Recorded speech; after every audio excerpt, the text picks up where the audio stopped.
ఇంట్లో చిన్న చేంజ్ కోసం ఈ స్టీల్ యుటెన్సిల్స్, క్రోకరీ స్టోరేజెస్ అన్నీ తీసుకున్నాము. కిచెన్‌లో మాక్సిమం ప్లాస్టిక్ తీసేసి అన్నీ స్టీల్ అండ్ గ్లాస్ ఐటమ్స్‌తోనే రీప్లేస్ చేస్తున్నాము. మేము ఎక్కువగా ప్లాస్టిక్ వాడము. బట్ కొన్ని ఐటమ్స్ అయితే ఇంకా ప్లాస్టిక్ ఉన్నాయి. సో, అవి రీప్లేస్ చేద్దామని ఇవంతా షాపింగ్ చేశాము. మా దగ్గర ఆల్రెడీ కొన్ని అల్యూమినియం అండ్ స్టీల్ ఐటమ్స్ ఉన్నాయి. సో, అవి ఇచ్చేసి మేము కొత్త ఐటమ్స్ పర్చేస్ చేశాము. మేము వెళ్ళిన షాప్ కూడా ట్రస్టెడ్ స్టీల్ హోల్సేల్ షాప్ అది. సో, ఇవన్నీ ఇచ్చేసి మేమైతే చాలా ఐటమ్సే పర్చేస్ చేసాము. మీరు చూసారు కదా! సో, మేము ఇచ్చిన ఐటమ్స్‌కి అయితే 1845 రూపీస్ వచ్చింది. దాంతో ఇంకా కొంచెం అమౌంట్ వేసి మేమైతే తీసుకున్నాము. అండ్ దీనిని బొడ్డు గిన్నె అంటారు. ఇటువంటివి మా ఇంట్లో పెద్దవి ఉన్నాయి. సో, ఆ క్యూట్‌గా అది నచ్చిందని అది తీసుకున్నాము.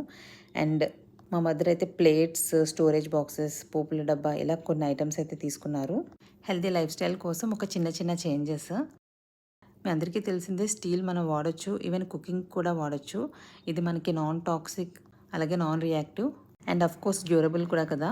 హోప్ ఈ వీడియో మీకు కూడా నచ్చిందని అనుకుంటున్నాను. Thank you.